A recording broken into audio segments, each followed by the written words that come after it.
3일 만세 운동은 1919년 3월 1일에 파고다 공원에서 독립선언문 낭독하고 태극기 들고 독립만세를 부르는 것으로부터 출발했습니다. 107년 전 일입니다. 3일 만세 운동이 그렇게 시작이 돼서 전국 각처에 이 만세 운동이 확산되고 퍼져 나아가게 됐는데, 이 운동 중심에 교회가 있고 그리고 크리스찬들이 있었습니다. 민족 대표로 독립선언문에 민족 대표의 이름을 올린 분들이 33분인데 그 33분 가운데 16분이 크리스찬이었고, 독립선언서는 교회에서 그리고 학교에서 낭독했습니다. 그리고 이 만세운동은 교회에서 예배드리고 그리고 난 이후에 오늘 우리 청년들이 한 것처럼 이 독립선언문 낭독하고 그리고 만세운동을 교회 안에서만 한 게 아니라 태극기 들고 길거리로 나아가서 함께 만세운동을 벌이는 그런 일이 됐던 것입니다. 일본이 그냥 내아둘 리가 없죠. 폭력적인 방법으로 만세운동 벌이는 지도자들, 또 가담한 사람들 막 잡아들이고 구타하고 엄청 폭력을 행사했지만, 그럼에도 불구하고 우리 만세운동을 부르는 사람들은 이 태극기 그리고 기도하고 찬송하는 거로 대응했지 그들에게 폭력을 행사하지 않았습니다.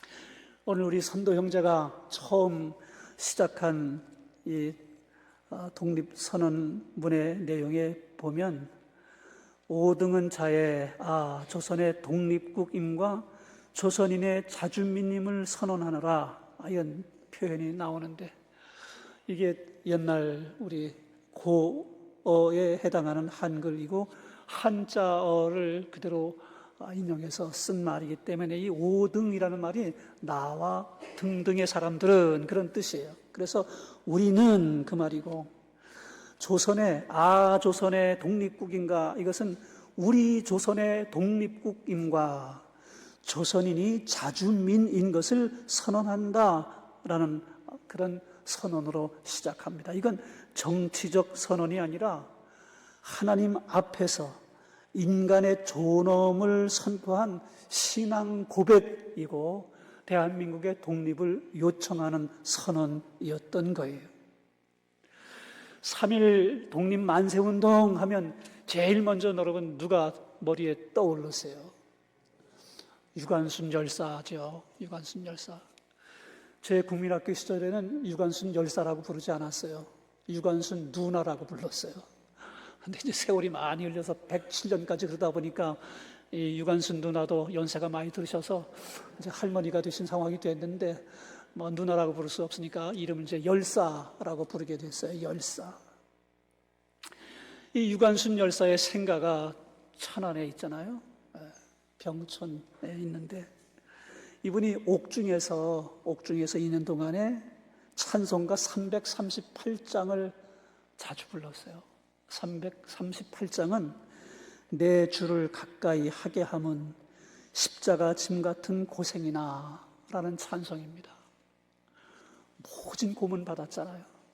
정말 어떻게 그렇게 잔인한 고문을 했을까 싶을 정도로 그런 고문 받았고, 저도 그 서대문 형무소 남아있는 그 유적지 가봤지만 어떻게 이런 좁은 감옥에서 그 혹독한 고문을 다 견디면서도 나라를 사랑한 그걸 포기하지 않고 끝까지 목숨을 내주면서까지 그렇게 했을까?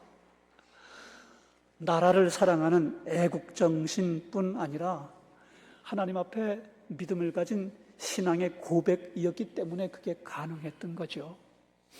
그런 유관순 열사 같은 분들이 이 나라를 위해서 그렇게 염원하고 그렇게 심껏 하나님 앞에 부르짖어 기도하니까 하나님께서 이 나라의 민족을 긍휼히 여기시고 자비를 베풀어 주셔서 이 나라가 국권을 회복하게 된 줄로 믿습니다. 물론 독립운동한 많은 분들이 엄청난 희생을 했습니다. 그분들의 그 희생 우리가 잊지 않아야 됩니다. 또 다른 나라에 가서 우리나라의 이 독립을 위해서 외교적으로 힘쓰고 애쓴 분들도 엄청 많습니다. 그분의 수고도 우리가 잊지 않아야 되겠지요. 그렇지만 우리가 그리스도인으로서 알아야 될 것 중에 가장 중요한 핵심 내용은 3.1 운동의 핵심 그 주체 가운데 교회가 있었고 성도들이 앞장선 이었던 거, 이거 꼭 잊지 않아야 돼요. 나라 사랑하는 법, 제가 아까 인사하자는 걸 어떻게 좀 매끈하게 잘 인도를 못했는데, 나라 사랑하는 이건 우리 기독교인으로서의 아주 중요한 우리의 책무이고, 우리가 꼭 하나님 앞에 이걸 마음에 결심하고 나라 사랑하는 애국자가 되어야 되는 것입니다. 3.1 운동 희생으로 인해서 엄청난 피해를 봤는데, 전국적으로 7,500명이 사망했어요. 7,500명이. 만세운동 부른다고 총칼에 의해서 찔러 죽고, 총에 맞아 죽고, 감옥에 가서 매 맞아 죽고, 그 고문의 후유증으로 죽고, 7,500명이 사망했어요. 수만 명이 투옥됐어요.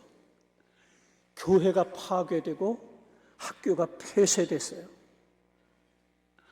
우리 성결교회는 이 일본에 의해서 이 교회가 폐쇄되는 아픔을 겪었어요. 우리 성결교회가 아까 우리 강 집사님이 피하는 예식에도 물었지만, 중생, 성결, 신유, 재림 하는 이 네 가지를 강조하는 그 교회의 중요한 핵심 이 주제 중에 재림에 대한 걸 강조하다가, 예수께서 재림하게 되면 천황도 심판을 받느냐, 이게 문제가 된 거예요. 천황이 심판받을까요, 안 받을까요? 당연히 받죠. 천황이 사람인데 그게 엄청 신격화해가지고 신처럼 신격화했던 그런 시대였지만, 사실은 사람이고, 주 예수님 재림주로 이 땅에 오시게 되면 모든 사람들이 그 앞에 심판받지 않을 자가 없잖아요. 당연히 천황도 심판받는 거죠.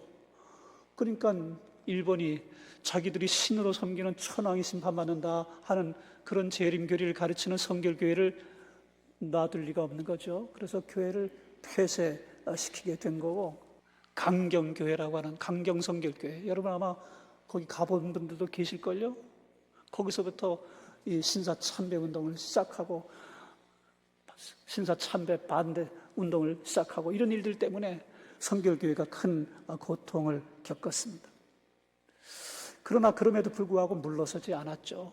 5일 장터가 열리는 곳곳마다 비밀리에 태극기를 보내고, 거기서 기습적으로 만세운동을 부르고 그렇게 했는데, 그렇게 하다 보니까 이렇게 많은 사람들이 죽고 투옥되고 교회와 학교가 파괴되고 폐쇄되는 피해를 봤습니다.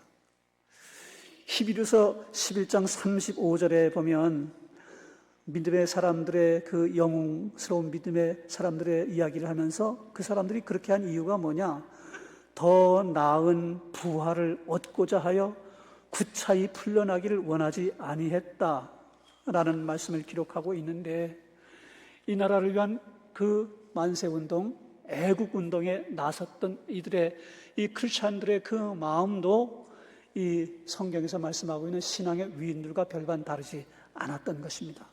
신앙적 고백으로 이 나라, 이 민족을 위한 애국운동에 저들이 헌신한 것이었어요.